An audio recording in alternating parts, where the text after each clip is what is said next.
The urban environment can be scary. While the dangers of the outdoors and wilderness survival are well publicized, city planners, businesses, and the public alike struggle with how to mitigate the dangers with which the urban environment is fraught. In the video today, we're going to explore some of the dangers that face us humans in the wild, wild wilderness that is the city. Eerily, some of the worst hazards come from attempts at charity, efficiency, or even green innovation.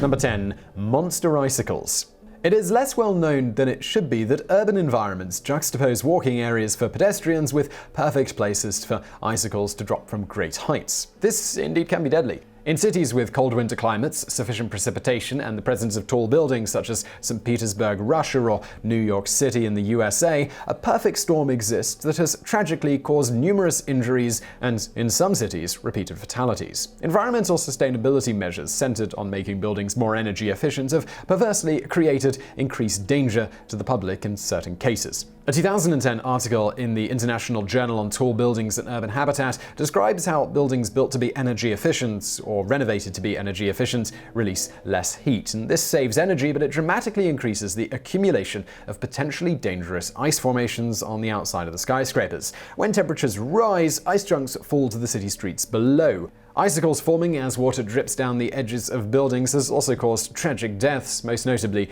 in St. Petersburg, Russia, where in a single year, in 2010, a shocking 5 people died and 150 were injured after being hit by huge falling icicles or ice chunks. Novosibirsk, the third most populated city in Russia, also saw a cold tragedy towards winter's end in 2015 when a 20-year-old woman was killed by ice falling 14 stories from a canopy. Blame has been placed on officials for failing to ensure dangerous ice was adequately removed.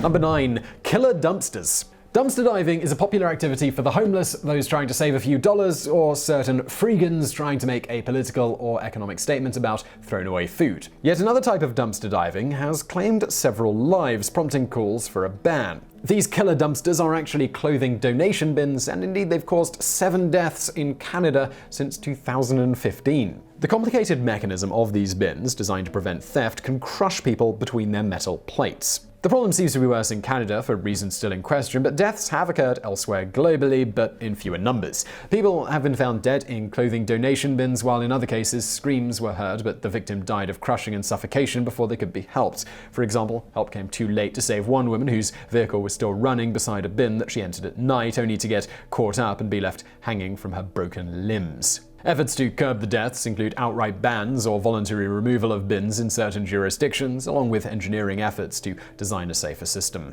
Number 8. Stray bullet strikes. Stray bullets can arise from surprising sources and travel in the strangest directions, killing people in cities who have nothing to do with either celebrations, gang violence, or warfare. Bullets travel farther than people commonly understand, less accurately than often believed, and can ricochet or achieve a lethal potential, falling in an arc after being fired into the air. A growing number of people in the United States have lost their lives when a bullet entered their home or just hit them in the street. Just one Baltimore street saw a 3-year-old killed and then a 9-year-old girl injured by stray bullets in 2 separate incidents. These cases of accidental urban shootings are an example of a growing problem. Between March 2008 and February 2009, over 300 people were hit by stray bullets in the United States. A variety of demographics were represented in those who were hit as well as those who had fired the shot. Shockingly, children formed 30% of the victims.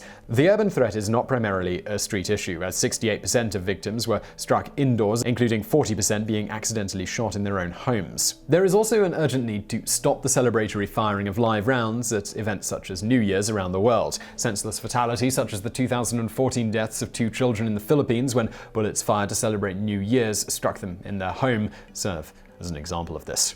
Number 7. Airplane crashes. We might think of aircraft travel as safe, but when accidents happen, they are notably catastrophic a lot of the time. Furthermore, those on the ground are at risk, especially in cities. Tall buildings present easily struck obstacles, while lower buildings and roads may be hit if a runway is missed. Global aviation disaster records show around 200 crashes that caused fatalities on the ground. The single worst ground fatality ever in aviation history resulted from an accident that was the crash of an Air Africa Anatov AN-32B into a street market in the Democratic Republic of Congo that killed at least 250 125 people. In 1992, another notable disaster took place when approximately 100 people in an apartment building in Amsterdam lost their lives as an airliner flew into the building, causing an immense fireball. Terrorism, of course, has caused the most serious incidents. The 9/11 terrorist attacks killed more than 2,500 people on the ground. Large aircraft are also known to shed heavy parts, but a more common danger comes from small planes crashing in the suburbs, such as one recent case in Southern California where 4 people died in a house when a 8-seater Cessna broke up in midair and caused the house to explode into a fiery mess when it hit it.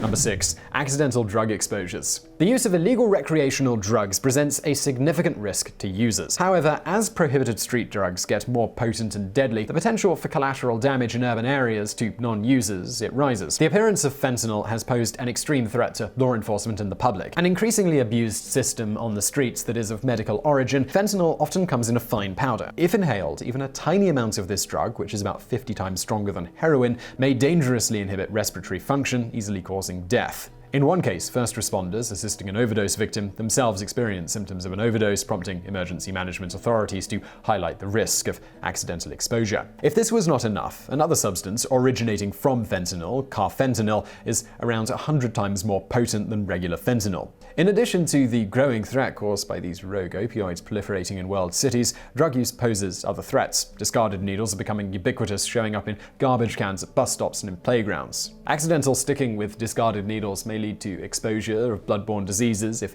accidentally touched in a way that the skin of the unwitting handler is broken. Means of exposure include handling garbage, walking in grass, or picking up clothing in which a needle is present. Number 5. Extreme smog. Major urban centers like Los Angeles, Beijing, and London continue to provoke health conditions and contain significant quantities of toxic smog. Extreme incidents involving smog have marked some of the low points of urban history. The London killer fog of 1952 is one of the most notorious examples. The fog only lasted 5 days, but the chemical reaction between sulfur dioxide and natural fog and nitrogen dioxide, creating highly corrosive sulfuric acid fumes in the city, poisoned 12,000 people to death, while 150,000 were so sick that they required hospitalization.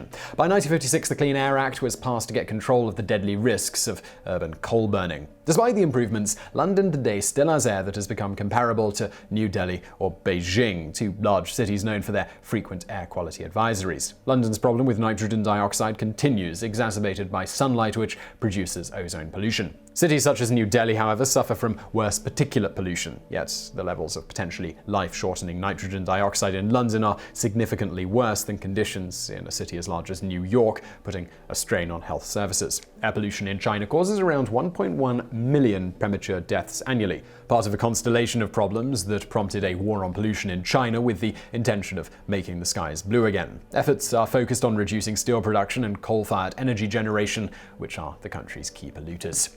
Number 4. Freak urban floods. Cities are often built in low-lying areas, while the removal of vegetation and construction besides watercourses in urban areas exacerbates flooding. Urban floods are especially dangerous due to the presence of electrical wires, with electrocution a noteworthy result of certain urban floods. Even in areas that might be thought of as being more dry, flash floods can pose an extraordinary risk in urban locales.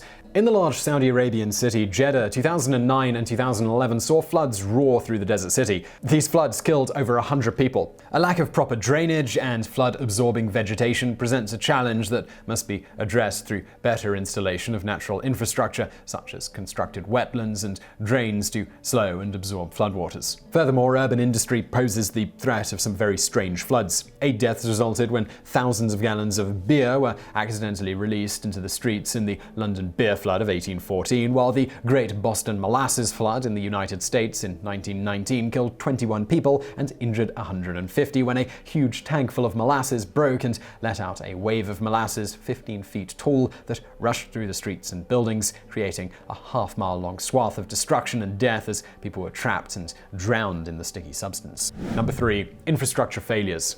We typically trust bridges, power pylons, overpasses, and roads to be well constructed, but a surprising number of deaths take place in cities around the world when the stress of everyday use does not match up to the engineering predictions and design provisions. Infrastructure collapses in developing countries or political jurisdictions without sufficient engineering codes are expected, but it may surprise people how many disasters have occurred in jurisdictions where infrastructure is thought to be quality and safe. Between 1989 and 2000, more than 500 bridge failure disasters occurred in the United States alone. It is often not the result of earthquakes, but rather floods or the negligence of a single motorist colliding with a critical bridge support. Other times, engineering mistakes fail to take into account the enormous cumulative load from traffic, settling and torsion or settling forces, leading to gradual failure or a sudden and catastrophic collapse. Collapses of overpasses above traffic are also some of the worst types of infrastructure collapse risks in cities.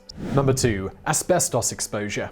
Urban exploring, where enthusiasts often illicitly traverse old factories, office towers, and tunnels, enjoys popularity, but it can be very risky due to the chance of encountering asbestos. Asbestos, once welcomed as a problem-solving wonder material with its fireproof insulating properties, is proof that the worst hazards are not always man-made, but natural in origin. Massive quantities of asbestos were once incorporated into urban structures of all kinds. Asbestos is formed of minute, dangerous fibers that can get into the lungs, where they cause serious inflammation and eventually lung cancer. In the urban environment, almost any older building could be a dangerous storehouse of asbestos fibers. Even careful acts of urban exploration may cause ceilings, walls, stairwells, or other old insulation panels to give way, releasing asbestos. No wonder asbestos exposure constitutes the #1 threat to the urban explorer, according to Jason Robinson, who founded the Ohio Exploration Society. Not only urban explorers, but renovators and construction workers are confounded by the asbestos threat. Many urban construction projects have the potential to unleash massive quantities of asbestos when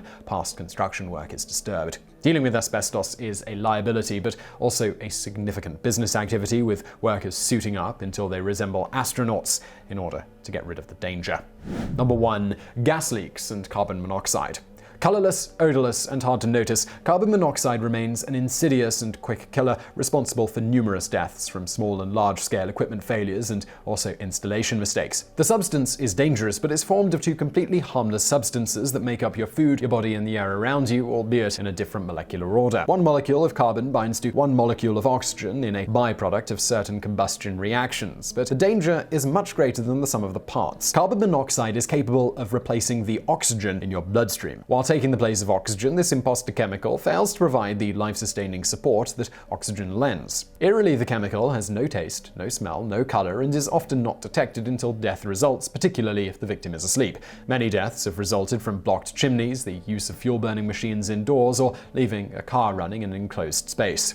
A number of deaths result every year, while lower levels of poisoning can cause headaches, nausea, and dizziness, and even seizures. The problem is these are often misdiagnosed, and people continue their exposure to carbon monoxide. Maintenance of equipment and avoidance of unsafe practices, followed by installation of monitors, are the key ways to avoid fatal incidents. So I really hope you found that video interesting. If you did, please do give us a thumbs up below. Don't forget to subscribe. We've got brand new videos just like this every day of the week. I've got a new channel as well. It's called Highlight History. You'll find a link to that below, so check it out. If you like it, why not subscribe?